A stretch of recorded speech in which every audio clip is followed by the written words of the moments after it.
You are listening to the Maple Footy Podcast, the unofficial football podcast of the North. I'm your host, Sam Little. Find me on socials at SamLittle44 and the podcast at Maple Footy Pod. And now there's nothing left to say except for sit back, enjoy, and welcome to the show. Hello, and welcome to the Maple Footy Podcast. And it's an impromptu one today because last night, in case you happened to miss it, the Vancouver Whitecaps beat Inter Miami in the first leg at BC Place in the CONCACAF Champions Cup, and that's historic. That's massive. The Whitecaps, by the way, recorded their highest attendance of the MLS era inside BC Place, so just another piece of history in an already historic night. So yeah, in this episode, we're just going to be talking about what is going on with the Whitecaps right now. Why are they doing so well? And taking a look at this game in specific, just because the Whitecaps have been on a killer run to start this season, and it was all kind of brought together last night.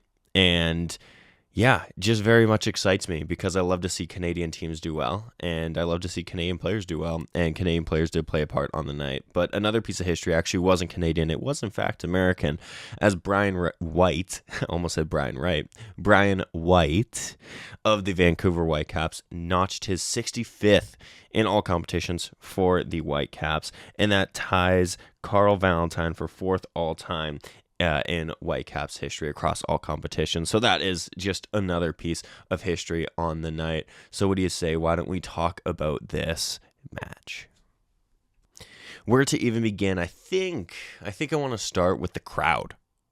The crowd. One of my main gripes with MLS clubs as of late, since Messi came in, has been, people only seem to show up for Messi games, whether it's in Miami or outside of Miami. And the crowd is no longer a home crowd like Toronto FC, Montreal, Vancouver, Portland, what have you. Wherever Miami is going is my point.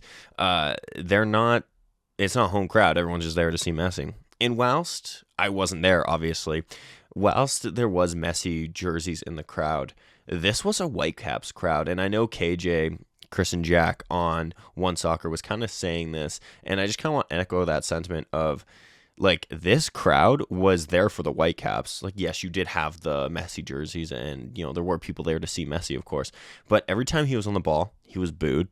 Anytime he messed up, it was cheered. Anytime really anything remotely happened with him, the crowd played into it. It was great. And 53,000 people going crazy for the Whitecaps inside of BC Place is absolutely massive, especially when you have stars, not even just Messi, Jordi Alba, Javier Mascherano is the manager, Luis Suarez, one of the greatest strikers, not even just of his generation, just of all time, Sergio Busquets, another iconic player, Jordi Alba, another iconic player. You have all these iconic players, and people turned up to see the Whitecaps. That's massive. So a massive shout out to all the fans. I really hope they enjoyed it. It looked like an absolute blast. There's obviously been many videos of the goals going around, but that second goal, the Berhalter goal, when he scores, the crowd goes absolutely ballistic, and it feels like when you're watching a European game of, like, I don't want to name any names because everyone's going to be like, oh, it wasn't like that club or whatever. So when you're watching like a big European matchup and there's that ice, like the icing moment, that was the Berhalter goal, was that. The crowd loses their minds. It was absolutely beautiful.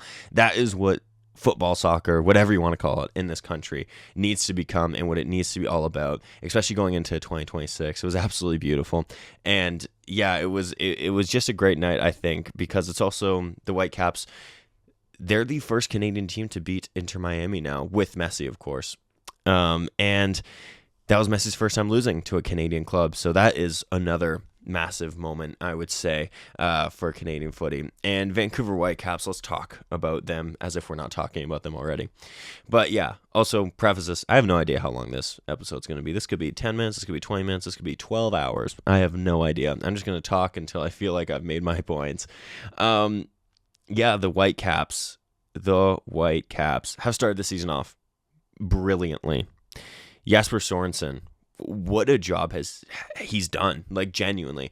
When the old manager Vanni Sartini left in the offseason back in, what was it, November, December, January, somewhere around there. When he left, I mean, I may have been one of the few. I don't know what the reaction was like amongst Canadian soccer enjoyers, and especially, Whitecaps fans. But I kind of raised an eyebrow. I was like, huh, that's interesting. This guy's led them to 3 Voyageurs Cups in a row. He's done very well with them. Who are you gonna get? He was doing very well, and the fans seemed to like him. Players seemed to like him, and they were doing good. Regular playoff contenders. Like I said, won a hat trick of Voyageurs Cups, but I guess they wanted more. And as to go from a good team, good club to a great team, great club, sometimes you need to make those cutthroat decisions. And that's what was done. Sartini is dismissed and they bring in Jasper Sorensen. And obviously we're only about a quarter of the way through the season. He has got them looking great. Like, they look even better than they did last season.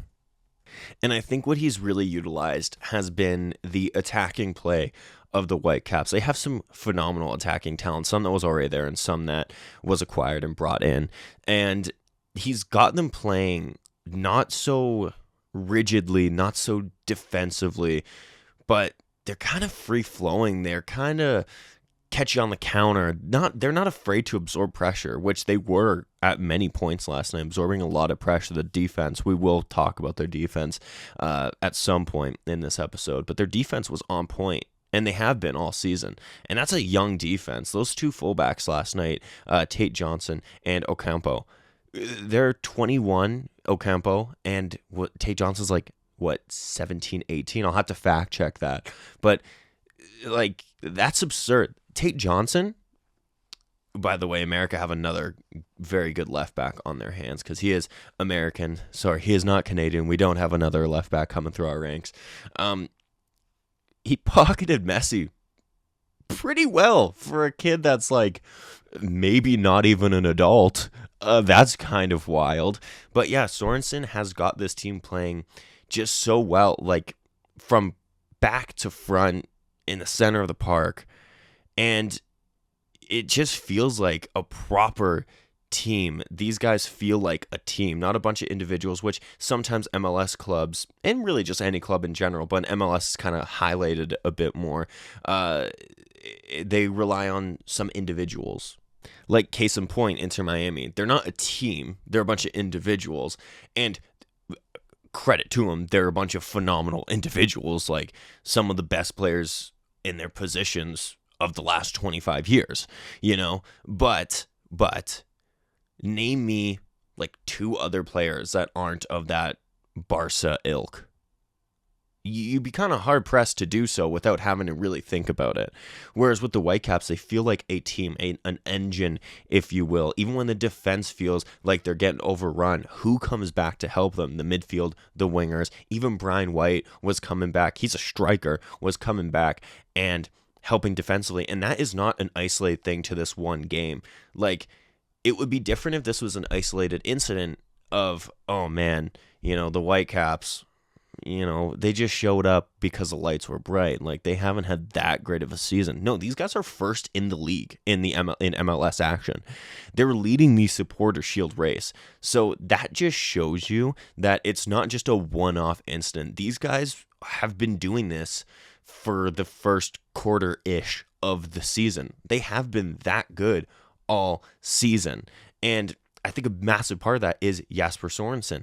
Last season, and the seasons under Sartini, and this is no disrespect to Sartini, I think he did a very great job with the Whitecaps, by the way, just as a little side note. But Sartini was more kind of defense-minded, whereas Sorensen is kind of more, I guess you could say, free-flowing, whereas, yes, we will defend, and we're going to do it very well, but we're also going to catch on the counter, but we don't just need the counter to score goals.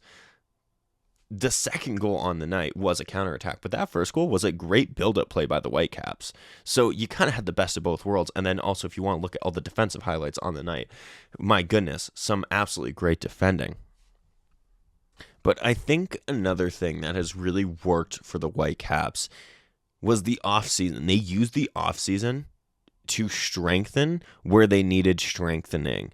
And that is manager aside, right? And once again, that's no disrespect to Sartini. Just like I said, sometimes to go from good to great, you need to make cutthroat decisions. But off the pitch, making signings was absolutely massive for the Vancouver Whitecaps. So they did lose Stuart Armstrong. He was one of their bigger losses because he came in and was I believe he was signed to be a DP. I could be wrong, but then they also lost Caicedo, who was another big loss. And outside of that, though, like Ryan Raposo, who's been in the club for a long time and has done a very good job in there. But outside of that, they kind of kept hold of many of their guys. Brian White was re-signed in this offseason. And the best part about Brian White is he's not a DP. He is not a DP. The Vancouver Whitecaps only have 2 DPs right now, Ryan Gauld and Kubas. That's it. They don't have a third DP. Brian White is not a DP. I'll probably make this comparison a lot through this episode, but this team right now is reminding me a lot of that 2016 to 2018, 2019 TFC, those golden years of TFC. And I'll make that comparison a little bit more throughout this, and I'll probably flesh it out a little bit more. But I'll put a pin in that and get back to it, just because I want to talk about some of the guys that they did bring in. Speaking of TFC, a former TFC man, Jaden Nelson, was brought in on a permanent, who has been genuinely one of their best players. I know he's had some injury struggles to start this season, but my goodness, he's assisting everyone and everything if they're wearing a Whitecaps jersey. He's looked so deadly, so creative. He's been able to catch you on the counter. He's been able to be so good on the ball, lots of tricks in that bag of his, and he's just looked quite the good player. And you saw the potential at TFC, but it was never fully unlocked. Then he went over to, where was he playing? Norway, Germany. I believe he was kind of bouncing around in there on some different loans. And the Whitecaps bring him in on a permanent. And he has been flying. So Jesse Marsh, if you're listening to this, which you're probably not, but Jesse Marsh, if you're listening to this and Jaden Nelson is healthy for the Gold Cup, bring Jaden Nelson. It's time. It's time. Let's see what he can do at the national team level. But away from Jaden Nelson, another massive get that they got was Sabi. He was playing in Ligue 1 of France. I'm not even going to attempt to say the club. I probably will. Le Havre. I'm so sorry. French is not my first language, which is ironic since I'm Canadian and we learn it in school. But anyways, Sabi has been another massive signing. He played a massive part in that second goal last night. Another one that he's so pacey and so deadly on the counter that it really helps when the Whitecaps launch a counter. So having 2 very tricky wingers that you brought in and have integrated them into this club, and then potentially maybe the best piece of business they did, bringing in right back 20 years old Ocampo. He has been amazing. Anytime I've watched a Whitecaps game this season, he has looked great. Him as a right back, oh my goodness, he plays the position, I think, how you would want a right back to play the position. He's good defensively, but he can also get forward and contribute in the attack. He's good one-on-one defending. He's good man marking. He's good with the ball at his feet. He's got good vision. He's a very, very good young right back that they have brought in. So that is absolutely massive. So those are some 3 big signings that they made in the offseason, and it's paid off. Then you got Tate Johnson in the draft, the young, I figured out his age now, the young 19-year-old. So sorry, he's not 18 or 17. He's 19. Oh my goodness, he's so old. The young 19-year-old, they got him in the draft. Daniel Reyes from Chivas Guadalajara. And Gando, who ended his loan spell in the USL last season, and the Whitecaps kept him for this season. they've all been so good and have contributed in different ways and have all stepped up, because one thing about the Whitecaps this season has been some injury troubles. Of course, Jaden Nelson has had a few. Sam Adekubi, of course, one of my favorite Canadians. Honestly, I love Sam Adekubi. He's has injury woes this season. And most concerning, Ryan Gauld. They're not only their captain, but one of their DPs. And he's one of, in my opinion, the best players in the MLS. So when kind of guys start going down, you're like, oh no, the dream starts over kind of thing. But no, everyone has stepped up. Ali Ahmed steps up. Brian White steps up. Vite steps up. So on and so forth. The defense, Tate Johnson, for example. Sam Adekubi goes out injured, a very good left back to have, a very good player for a very long time. He goes out injured. Who are you going to bring in? The 19-year-old? Yes, that's who they bring in. The 19-year-old, Tate Johnson. Absolutely good stuff. That's what I mean. They are a team. They're not a bunch of individuals. Some teams would lose their star man in a Ryan Gauld. They're, up and coming great signing that they've just made in Jaden Nelson and go, oh, shoot. It's no Sam Adekubi. Now what do we do? The Whitecaps haven't done that. And now, Ryan Gauld, I still don't know when he's going to come back. Sam Adekubi was on the bench, but he didn't feature last night. And Jaden Nelson, of course, featured off the bench last night. So guys are starting to come back healthy, which is very good. Jaden Nelson has been back for a little bit, but once again, on and off. And it's just very good to see. And this is I think, where I'll make the TFC comparison, because we're talking about the team, right? Now, of course, you think of the golden years of TFC. You think Sebastian Giovinco, Michael Bradley, Josie Altidore, and when Giovinco left, Alejandro Pozuelo. And in that year where TFC completed the treble, it was the formers, Bradley, Altidore, Giovinco, and TFC did the treble. And then in 2018, they then went to the Champions Cup final, whatever it was called at that time, and they went to the final. Of course, they lost out on penalties, but something about that TFC side that was so great was, yes, they had 3 standout DPs. And in my opinion, Giovinco will always be the best player that the MLS has ever seen for his time in the MLS. So yes, obviously, like your Messis and your Lampards, Gerrards, Suarez, so on and so forth. Like, yeah, they are better players than Giovinco was, like prime for prime. But based on their sample size of what they did in the MLS, Giovinco is the best player, I think, that the MLS has seen. You can argue me, whatever. I still think it, and it's probably not going to change. But I think what was so special about that TFC team was those 3 DPs were the anchors of that team, but they weren't the team. You get me? Because that TFC team had an Alex Bono, who I know he may not have panned out how many people thought he was going to, but for that year, of the 2 years, I'd say, of 2016, 2017, he was maybe the best goalkeeper in the MLS. 2017 for sure. He was making saves that had you going, oh my goodness, how? And then you look at their defense. Drew Moore, a defender who, since his departure in, 2020? That's off the top of my head, off the top of the dome. Since his departure years ago, they have still yet to replace him. He was that good. He was so good. Then you had your left back, Justin Morrow, right back, Stephen Badershaw.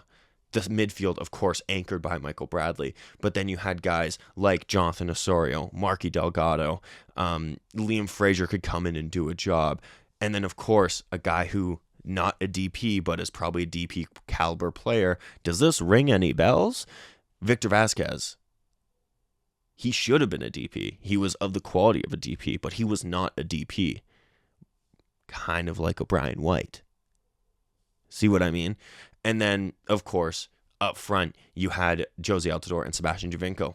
But that's not all you had. Then you also had Tosin Ricketts. Yes, Tosin Ricketts. Who remembers him? I loved Ricketts, by the way. Just a striker that would come off the bench and last, 15, 20 minutes of a game. And he's going to make things happen. And it's going to be chaotic. And maybe he gets a goal, maybe he doesn't. But my goodness, he's going to make something happen. Then you even had other young guys that were coming through. Raheem Edwards comes to mind. Jay Chapman comes to mind. Then some squad players like Nicholas Hassler. These guys, They weren't just 3 DPs. They were a team. And that's kind of the vibe I'm getting with the 2025 Whitecaps. And I think it's showing in these early stages of the season. Right now, the best team in Canada, I would say. Like, TFC and Montreal are having a very not great time. Of course, TFC has kind of started to get a little bit better, but still a long, long way off from doing what the Whitecaps are doing right now. Then you have like your CPL boys like Forge Cavalry, Ottawa. Like they've all started the season off very well, but the Whitecaps, you would probably still edge it to them of being the team in Canada at the moment. And I just get that vibe of the 2017 TFC team because they feel like they're the favorites for the Voyageurs Cup this season. It feels like you're probably not going to see TFC or Montreal maybe even reach a final. Like it could be another final with a CPL team. Please, I would love that. And then it feels like you're going, well, it's going to be the Whitecaps against maybe a CPL team, maybe Montreal, maybe a TFC, but Montreal TFC is going to have a hard time getting there. So you're kind of looking at maybe a CPL team, but Vancouver feels like the team that could win that competition. Okay. Then you have Vancouver leading the race for the Supporter Shield, like TFC back in 2017. Kind of like how TFC were favored to do it in the Voyageurs Cup in 2017. And does this mean that Vancouver are favorites for the playoffs in the MLS? Now, I don't want to get too ahead of myself because that is a long ways away, and the season is still quite young. So I'm not going to be sitting here going, another trouble coming to Canada. No, I'm not going to be saying that. But if they continue this form, they're 100% one of the favorites, given they continue this form. But just right now, they feel so good. And just such a well-oiled unit and machine. And everybody knows their role. And everybody wants to play for the team. Play for the badge. That's what a team needs to be. And that's why they feel so special right now. So let's kind of talk a little bit more about last night. And then we're kind of probably going to end up wrapping this up. But yeah, that's kind of the vibes I'm getting around the Vancouver Whitecaps. Very reminiscent of that like golden era of TFC. And it's very special to see, I think, regardless of if they go on and win everything, I do think that they will have some silverware in the cabinet come the end of this season. I just think it's a matter of what. But yeah, let's talk about the game last night. So yeah, let's kind of talk about the night, the historic night. This is, I think, a sentiment that's been echoed amongst many of people. This feels like the biggest win in Whitecaps history, at least in the MLS era. And I think it's kind of hard to argue that. Of course, they've had their wins in the Canadian Championship to win the Voyageurs Cup, but I think, just the magnitude of the moment, everything in and around this game, it felt absolutely massive. And what's the saying? Diamonds are made under pressure. There was no bigger pressure than last night. The Whitecaps are the home team with the home crowd behind them, 53,000 people inside of BC Place, and they know that they cannot concede an away goal. So what do? Not concede an away goal. I cannot tell you how massive that is. Not conceding an away goal to this Inter Miami team, going back now to Miami with a 2-0 lead, is crucial. I think that's absolutely vital. And a lot of that credit has to go to the defense. So let's kind of talk about the defense on the night. So Taka Oke, the goalkeeper, didn't have a whole ton to do. His defense had him covered. And by the way, the Whitecaps have a great goalkeeping lineup because, of course, they don't have Taka Oke. They have the young Canadian goalkeeper, Isaac Boehmer, and they just loaned out another keeper to the Halifax Wanderers. Max Anchor is playing with, not the Wanderers, Pacific. That's my bad. He's playing with Pacific as they replaced Emil Kastov. But I don't think it would matter who they played last night. Honestly, I think I could have stood between the sticks and the defense would have me. They got my back kind of thing. The defense, for me, were one of the stars in a star-studded lineup last night. So the defense consisted of Ocampo, Blackman, Vislanovic, and Tate Johnson. So we'll go left to right, I suppose. So Tate Johnson, I've already said how good he was. He was that good. 19 years old and really helping to nullify Messi. Messi, of course, had some moments where he was kind of able to attempt to create stuff, but nothing major. And I think a big part of that was Tate Johnson. He just had him. He had his number. He pocketed him, if you will. He did his job. He did his job. And I'm so tired of seeing fullbacks that can't defend anymore. I'm so glad that we're now seeing the resurgence of fullbacks that can be both creative and defend. I'm talking like Canadian, Alistair Johnston, Alphonso Davies, Sam Adekubi, even. It felt for a while there like fullbacks just forgot that they had to defend. And it's great now to see fullbacks going, oh, shoot, I am supposed to actually defend here. And it's phenomenal because he was one-on-one with Messi so many times, and he came out the winner a good number of those times. There was times where Messi didn't even get the ball. Tate Johnson just cut out a cross, And then on the other side of the pitch, when Tate Johnson would kind of make an overlapping run, making himself available for those wingers, like your Ali Ahmeds, or when he came on, Jane Nelson or Sabi, Tate Johnson was available. He made those overlapping runs. Probably he's 19. He's got a lot of energy in those legs. You know what I mean? So he could run, but he made so many runs to really help. And there was a good few times where he got into a good position where he could have found a cross in, or maybe he did find that cross in, but it obviously didn't come to anything on the night. But that's what you want to see from your fullback. Now into the center backs, Vaslanovic and Blackman, both of them just so good. So good. Of course, there was a moment that ended up being offside, but I just want to highlight it just because I think it shows the type of center back that Vaslanovic was on the night. He was also the captain on the night, and it felt like a very captain's performance. Messi breaks through. Of course, he is offside, but we don't know that at the time. He breaks through. Vaslanovic does not give up on that, runs back. Messi also doesn't know he's offside, by the way. He's gearing up to shoot. He's the only guy. It's him against the keeper. Vaslanovic just makes a massive block. Of course, it ends up being offside, but that's kind of the point I'm making of he was playing for his team, Vaslanovic, as a captain as well. That's always important. But there was a number of other occasions. Another time, Messi, of course, gets a cross into the box, and Vaslanovic cuts it out, and then Blackman clears it off the line.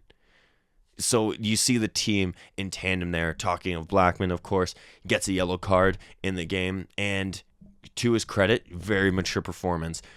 Didn't let that kind of hinder his style of play, but he also still was able to contain himself, control himself, and not make any stupid challenges or dumb tackles, rash decisions, nothing like that. He stood on business, and in the end ended up being one of the best center backs with Vaslanovic on the field. Then at right back, of course, Ocampo.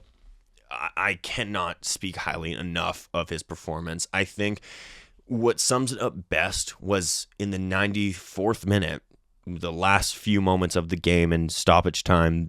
Inter Miami's looking for an away goal to salvage this because they know how important an away goal could be. And of course, I'm not saying that.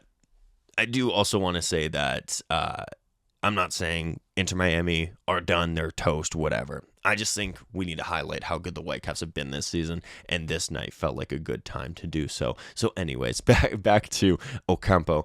In the 94th minute, a massive slide tackle, literally picture-perfect slide tackle. Like, you couldn't think of a better one at that moment because it was picture perfect. I don't know who he takes the ball off of. It escapes me at this moment. But coming down the wing, Miami's left wing, Whitecaps right. And Ocampo knows he needs to get that ball because otherwise they're whipping this in and could get an away goal. And what a terrible way to end the game that would be after the hard work that the Whitecaps have done. a beautiful slide tackle, and it kills the game because that was the last action of the game. He gets the ball, picks it up, and then passes it out to another Whitecaps player, and the referee blows for full time. Absolutely massive. To do that with the last kick of the game, essentially, I can't tell you how important that could be. That could be literally so important. I cannot tell you how important that is for your 20, 21-year-old right back to be that switched on in the 94th minute to put out a picture-perfect tackle to kill the game and keep a clean sheet. That's absolutely massive. Absolutely massive. So let's move into the midfield, who were just another star of this star-studded lineup on the night. So the midfield started with Berhalter, Kubas, and Vite. I mean, Berhalter, wow, what a performance. He was the engine in that room and could have been man of the match, I think. I think the official man of the match was Brian White. But, I mean, really, you probably could give him that to almost any Whitecaps player. But, yeah, Berhalter, he was all over, just cleaning up everything. And I think same can be said for Kubas. They played so well together, and they really nullified Inter Miami in the center of the park, and also, of course, pitched in closer to their own goal, and then pitched in at the Inter Miami's goal as well. Of course, Berhalter grabs a goal, and just moments before his goal, by the way, he had another chance. I mean, he showed that he was a defensive midfielder there and blasted it, I think, into Rosette. But he was still showing that he had the attacking bite in him, and he did craft that whole chance. It was a shame that he didn't finish that one off because it would have been a great goal that he had started the play of. But regardless, he had a very, very good game, making it very hard, suffocating the Inter Miami, their own midfield, some of their attackers as well. He was very good. I say he was all over. I don't mean that, he was all over, he didn't know what he was doing. I mean, he was all over in, the best possible way. And then you had Kubas. Shout out to Kubas. He went out there, and I could be wrong. I think one of his tasks on the day was to knock Messi off of his game. I could be wrong, but anytime you saw the two of them, they were going at it. And that's what you need from one of your players. It may not be the prettiest job on the pitch. It may not be, the most revered job on the pitch. But when you have one of the best players of all time, you need someone that's going to be there to be his foil. And Kubas was the foil on the night. Anytime you saw Messi, Kubas was not far away. Kubas was there. And like I said, I think maybe I could be wrong, but the instruction was there for him to maybe get under the skin of Messi. I could be wrong. Like I said, I don't know. I wasn't in the training sessions and all that, but it was well done, is my point. And it really, I think, helped to knock Messi off his game. Messi, anytime you saw Messi, Kubas was there. Kubas was dispossessing Messi, make it difficult for Messi. Maybe leaving something in on him every now and then, having a couple words for him off the ball. And I think that helps, and you need someone to do that. Like I said, not the prettiest job in the game, but sometimes a necessity of the game. And then just beside them was Vite, who I have been a massive fan of this season. I think he's been phenomenal for the Whitecaps. He's been so good. Can slot in the midfield, can also slot in kind of further up the pitch as well, which you saw when some substitutions were made, and he slid in further up the pitch. But his ball as well for the assist on the Brian White goal. First time little dink over the Miami defense, and Brian White nods that in. Are you kidding me? That's amazing. It's so good. Another guy that will just run his socks off, but looks like a threat on the ball anytime he has it. He's very unpredictable in the sense you don't know if he's going to carry it. You don't know if he's going to spray a pass. You don't know what he's going to do. And I think that is such a positive player to have in your locker and such a positive card to have in the deck, just because you need that kind of attacking outlet where it's he's capable of a lot of different things. And you saw it last night. Sometimes he'd carry the ball. Sometimes he'd lay it off. Sometimes he'd chip the defense and it would lead to a goal. And you need that. And once again, I've said this in this episode already, but it's not just an isolated incident for him and the Whitecaps on the night. this has been them this season. He's been very good. He's been one of my favorite players on the Whitecaps this year. I think he's been phenomenal. But let's look at the front line, the starting one, at least. Reyes and Ali Ahmed, they both had quieter nights. I will say that.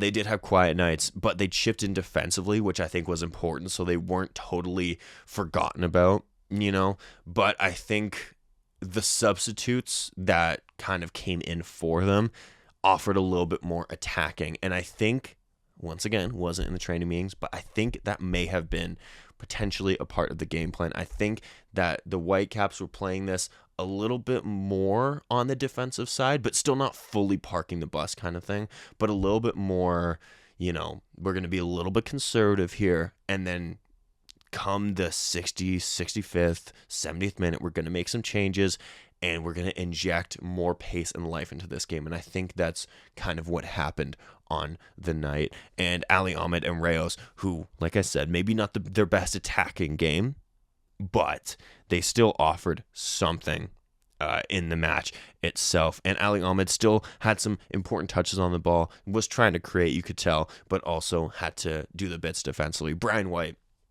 I tweeted out last night, and it was a little bit tongue-in-cheek, but I tweeted it out that Brian White is probably the best American footy player in the world right now. And it was a little bit tongue-in-cheek, but then I kind of sat and thought about it, and I was like, he's no worse than top 5.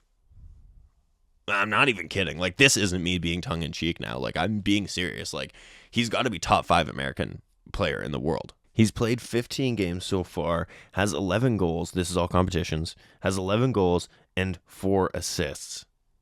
That's pretty good for a guy who also, by the way, doesn't have his, main other guy, Ryan Gauld, who, by the way, was having a good start to the season before he unfortunately did get injured. But Brian White, what a dog. Like, just a proper performance. Of course, he was there for the goal. Very well taken header. But then, kind of like everybody else, was having to come back and help defensively at times. Just holding up the ball, too, to kind of kill some time at points. And it was just a very good, mature performance from the American striker. And just I think it kind of speaks to the rest of the night of just, he did his job, but he also helped out everyone else to make their lives a bit easier. A proper team, which feels like the sentiment of the Whitecaps right now. And then, of course, the game also had some very good substitutions made. Sabi, Ralph Priso, Ngando, and Nelson all came off the bench. Shout out to Priso and Nelson as well, by the way, like Ali Ahmed, also all Canadian. So we love to see that. But yeah, Sabi came in for Reyes, and he looked very good. He looked very lively on the ball. Could have maybe had a goal as well at a certain point in the match, but played a crucial part in the second goal. Picks up the ball in his own half, and then springs a counter, and finds Ngando, who, by the way, also a substitute, who then finds Jaden Nelson. And it was absolutely great to see the subs link up. And this is what I mean by, I think that maybe the game plan was to inject some pace and life into the game in and around that 65th minute mark, because that's exactly what happened. You had Sabi come on in the 46th, and then Ralph Priso came on in the 62nd. Then in the 81st, you had Ngando and Nelson come on, and within minutes, the Whitecaps found their next goal. You could see that the Miami players were getting a bit tired, and the Whitecaps were trying to exploit that space.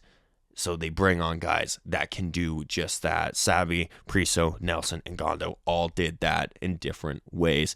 We're going to talk about Priso next, because I think he had quite the tough task coming in. He comes in to slot into that midfield. But then, of course, they also, about 20 minutes later, bring off Kubas and Vite, who were both kind of playing in and around the midfield area. I know Vite kind of pushed up throughout the game, but then you just really had Priso and Berhalter as the holding midfielders, and that is not an easy task to come into this game, this caliber of game, against this caliber of opposition, and to not look out of place. He looked very good. Looked very comfortable on the ball. Made a couple of tactical fouls, by the way. A foul that he probably should have seen a yellow card for on Lionel Messi, but it didn't come. And sometimes, I don't feel any sympathy for Inter Miami because they always get those calls. They always get those cards and whatnot. So it was kind of nice to see them not get it. And if it benefits a Canadian, even better. But yeah, Ralph Parisot making tactical fouls, holding up the ball as well and winning the ball back. Always an outlet in the midfield. And it was very good to see. I've always been a fan of Parisot since he came through the TFC Academy. And then was it Colorado we went to right before Vancouver, and now in Vancouver. I love to see him get minutes, and he's played a big part in this Champions Cup run. So I think that's absolutely massive. And then, of course, the two big subs that provided the second goal, Jaden Nelson and Ngando. Ngando, he came in, did the bits, was involved in the second goal, and it was a very good performance. But the one I want to highlight here is Jaden Nelson, a Whitecap that I think has been on the mind of many Whitecap supporters so far this season because he has been that good. And what I loved most about the second Whitecaps goal and this Jaden Nelson assist, he didn't go down. There was a moment there, if you watch that goal back, Jaden Nelson could have went down in the box. There was that slight bit of contact. And let's be real, he's probably not getting that call because it's against Inter Miami. He stays up on his feet. The ball kind of doesn't land nicely, kind of pushes him away from goal a little bit. And then he just turns, looks, and sees Berhalter running into the box. I don't know if Berhalter was his target or if it was Brian White. Regardless, it doesn't matter. He passes the ball, and I know Brian White wasn't meaning to play a dummy, but it kind of did in a sense. He goes for the ball. Of course, it's just out of reach, so it's kind of an unintentional dummy play, I would say. And he doesn't get the ball, but the ball trickles to Berhalter, who is not making a mistake, and just smashes it into the back of the net. 2-0 is an absolutely big lead, and Jaden Nelson, I think, deserves a whole ton of credit on that assist because it was genuinely a great assist. A great play by Vancouver overall as well to catch the Inter Miami on the counter, especially in the way that they did. So that was absolutely massive. But yeah, the Whitecaps, I think that kind of wraps this one up. I'm very happy for them. Happy for the Southsiders, their fan base, and happy for anybody that got to watch or be there in person. I watched it last night, stayed up late to watch it, and it was a great game. The Whitecaps look like a very good team. They look so good right now. And you can't help but get a little bit excited to see a Canadian team doing so well in the MLS and, of course, MLS adjacent competition like the Champions Cup. It's brilliant. Canadian teams are on the rise, and I think that's absolutely massive. The CPL is doing great. TFC have kind of maybe started to get a little bit of wind in their sails. Montreal still needs to kind of wake up, but they still do have some talent. And then, of course, you have the Whitecaps, who really do feel like a proper contender on all fronts. So regardless of what happens in the second leg, I think this is a result to be proud of. Of course, it is only technically halftime in the tie, but a result I think to be proud of, and a result to kind of really sum up their season to this point. To me, they are one of the favorites coming into the Canadian Championship, probably the favorite coming into the Canadian Championship. They look a favorite to make the playoffs and to potentially do something in the actual league race, like to get the Supporter Shield maybe. And then, of course, it's 2-0 after the first leg of a semifinal.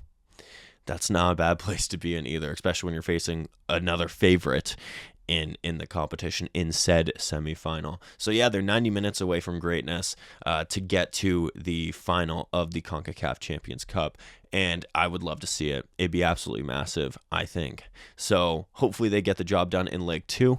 I would say go out and get a goal, and that's going to make it extremely difficult for Inter Miami without an away goal, because if the Whitecaps get 1, that means they're 3 on aggregate, which means Miami would have to get 4, which of course isn't impossible, especially for Inter Miami, but it's definitely a very good cushion to have.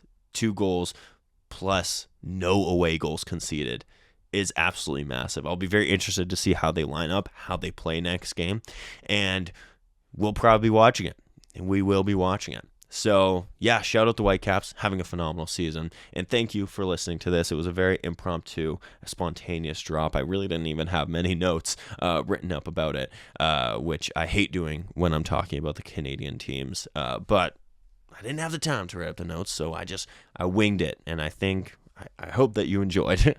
But yeah, other than that, regularly scheduled Maple Footy stuff will drop again on Tuesday. The CPL action and Prem recaps will drop on Tuesday. If you haven't listened to the Noah Jensen interview, I do implore you to go do so. It was a lot of fun and I really enjoyed it.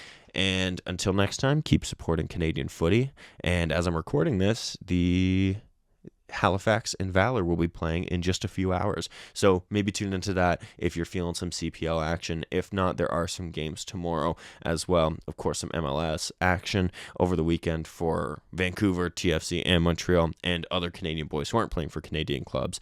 And yeah, until next time, cheers, everyone. And that was your Maple Footy podcast. Thank you so much for listening. Check my socials for any and all future updates. Remember to support Canadian football, be kind, and until next time, live, laugh, little.